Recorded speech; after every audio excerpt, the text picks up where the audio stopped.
he posted, Hendo posted from his, well, from his pool that he had 40 games this season. No. I just worked it out. I need a bath. Okay. Jürgen, obviously any successful season is made up of a number of significant moments. I just wonder, it felt that the 3 minutes between Ali's save and Diogo's opener the other night was again another significant moment. For you, whether those kind of 3 minutes rank in what you've seen so far in this season, how significant could they be in terms of that type of race? No idea, to be honest. Significant moments you usually really see only after the season when you look back, but it's like this. You have then a few moments. A few years ago, the significant moments were when City scratched the ball off the line. I think it was Stones. It was a very significant moment. When at Burnley the ball was in for the same margin. That was significant moments, but in this moment you knew they were important or they were big, but you had no idea how significant they will be. So I don't know, but Ali's save was for sure a big one in a moment when the game could have gone the other way. That's clear.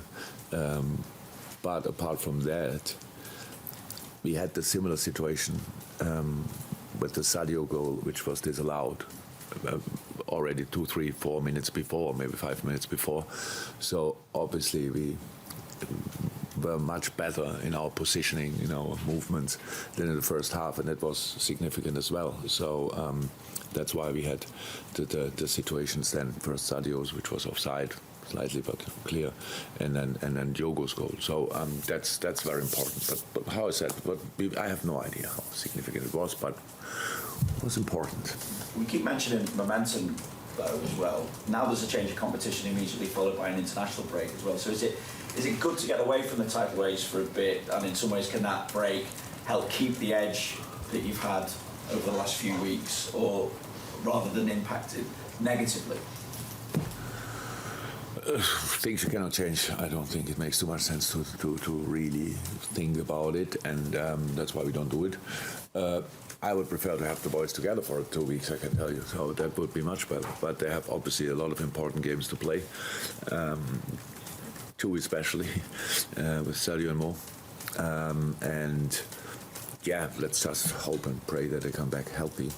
But rhythm break or not, that's not really. It happens constantly. We have the 3rd or 4th international break now this season, normal. So that's all fine. But before we have an international break, we have an incredibly important game against Nottingham. My first time there. I know Nottingham only from when I was a kid as Robin Hood. I always thought, how would it look there? Probably no time for sightseeing, but still looking forward to it. And against Norwich in the Cup, we saw the likes of Joe Gomez, Simicas, Milner at the back, Ox, Curtis, Minamino, Origi all started that game as well. What's your thinking with regard to doing something similar? Do you even need to rotate similarly again this time? We will see. I have really no idea in this moment. The analysis will follow now. I saw the Nottingham game, the FA Cup game against Huddersfield. Fully, and now the analysis follows after this press conference, the deeper. And so then we make a decision about the lineup. But we have obviously a couple of issues from last game and before. A bit of people were ill, and I hope. Don't get the news that somebody's ill today. So far I didn't get that, but boys come in slightly later. And then Trent is out with hamstring, so that he cannot be part of England as well. No good news.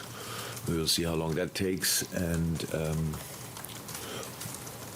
Mo felt his foot again a little bit after the game, so we have to see what we do with that. So that's and on top of that, some other bits and bobs and stuff like this. So we have to wait. So and that's always like this. I want to have a team, and Nottingham who is fresh enough physically and mentally for the game and really is going for it. We are Premier League team number 4 for Nottingham, I think, in the competition. So they had they didn't have an easy way yet, but they made it. One important game on Wednesday against Queen's Park, are close enough to think about promotion again. So our former LFC coach is doing obviously a proper job there, and so another reason why it's a special game. And if we rotate, and I really don't know it in a moment, then it's just to have the best team possible for this specific game on the pitch. Just on Trent, you're looking at weeks rather than... Yeah. Jürgen, it was just something that, I know you don't do social media, but Jordan Henderson posted on Instagram after the Arsenal game. He was in the pool at 2-3 o'clock in the morning. He's played like 40 games so far domestically. Diogo Jota 38, Virgil van Dijk 37. You talked about self-education and awareness. Hendo posted from his... I was in a pool. From his pool that he had 40 games this season. No. I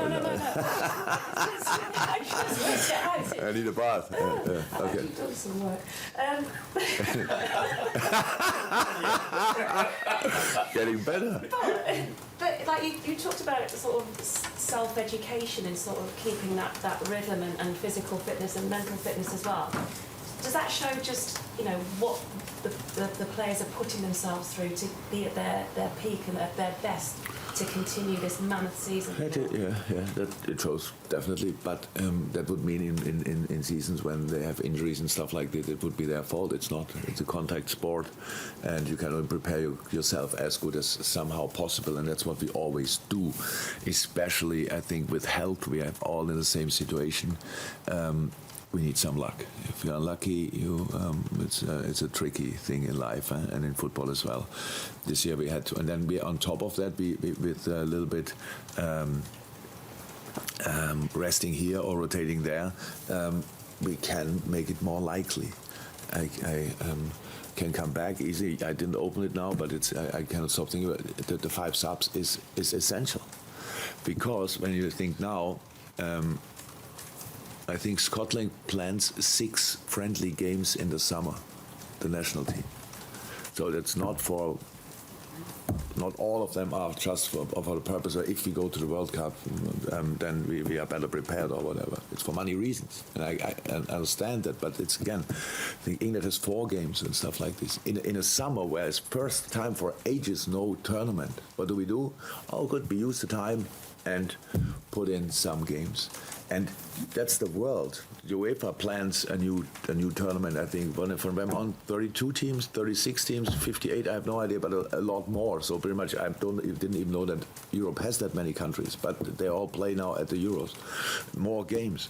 So, and that's it. And we speak about how can you rest player, how can you get through a season and stuff like this. It's not allowed to accept that the top class players are constantly playing, and we just accept that they get injured more often than other people. It makes really no sense, and that's why we need that desperately, because nobody else will stop it.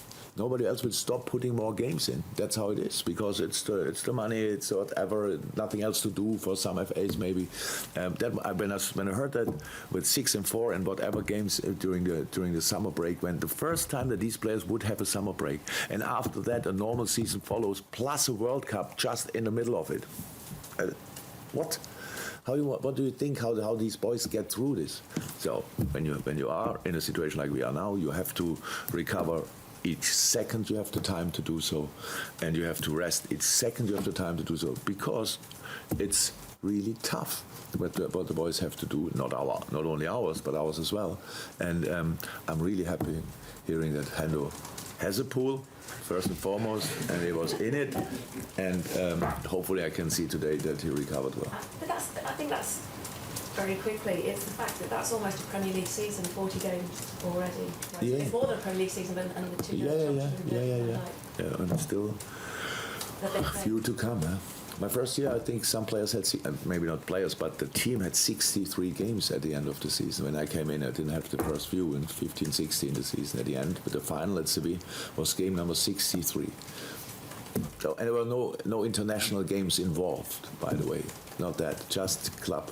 And that's this year, I don't think, hopefully it will not much less, but it's tough. That's why I say games getting more and more and more. That's why we have to think about how can we keep these world-class players, and these world-class players, we talk about them. Sorry to say, but when in the international break, I don't know how many Burnley players are on international duty. I don't know, or how that's a difference. But we let other people make the decisions for the top-class players. We have to do that. And it's not for an advantage. It's a necessity. Ready, my side, Carl? Hi again. I know you spoke about the full-backs after the game the other day. Andy Robertson, how he kept the ball in that touchline, does that just epitomise him as a player and your players, how you can chase lost causes and then set up a goal? Yeah. Yes.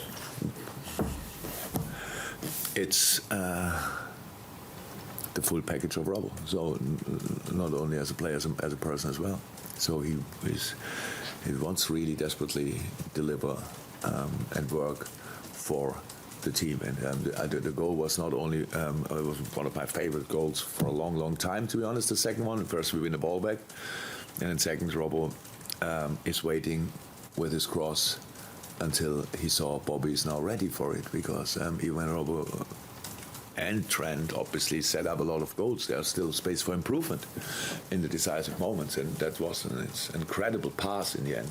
And of course, Bobby had to do a lot to get it past Ramsdale, but the cross or pass was outstanding. Yes, he played a really good game. Thank God it's not the first one, and I hope it's not the last one. And after the celebrations at the EFL Cup final at Wembley, how hungry are your players to get back to Wembley again? Because you're only one game away from the semi-finals at Wembley. Very much, absolutely, you're right. It was a while ago that we played the final at Wembley, and when we were there, that's absolutely, I said it after the game, because of the whole setup, because of the whole the atmosphere and everything what the people created, it was no difference to the Champions League final. So it's a big final, we know that. Actually, we always wanted to go there, we just never made it. But it's a fantastic opportunity, that's absolutely true. Only problem we have, Nottingham and probably another team we would theoretically face in the semi-final, want to do the same. Because it's nice to play the semi-final at Wembley, absolutely nice, but actually the real deal is then a few weeks later. So yeah, of course, we smelled it and we want to have it again. Carl at the back. Okay. Just on Trent, he's been so influential for you for so long. I'm just wondering how on earth you compensate for his loss for a number of weeks because of what he brings to the side. Yeah, tricky. So now we will see how long it will take. But of course, it's to replace Trent is difficult, but possible. We always did it. We have Millie when he's then not ill anymore. We have obviously Joe. We have theoretically we can change system as well. These kind of things. So we have a couple of options. But you are right, very influential. But if you have a look in the past when Millie had to step in, he did incredibly well. Just has to be available, and then that's fine. What we do for how Millie will be for Sunday, I don't know in a moment. And if not, then maybe we have a very young solution, which is fine as well, or Joey. So we will have a look. But the way he plays, I don't know any player in the world who plays like Trent, to be honest. So that would be difficult to find a one-to-one replacement. I'm not asking for your team, obviously, but what's the policy on goalkeeper selection? Because you left Queeve out of the last one because it was so close to... FA Cup is Ali. Thank you. Anything else in the open section? Jürgen, just asked you about Harvey Elliott. He hasn't featured since the last round of this competition. Is that a case of having to manage him carefully after that serious injury, or is it more a case of just the competition for places? Yeah, both. Not managing, not really. Not to be honest, it's a competition for the places and stuff like this. It's he was really long out, came back immediately, looked like wow, he's back, but then everything settled slightly, and that's how it is. Nothing, completely normal situation, all fine, training well, and yeah, nothing else to say actually. All fine. Okay, we'll end the open section now, so if any live streams can finish.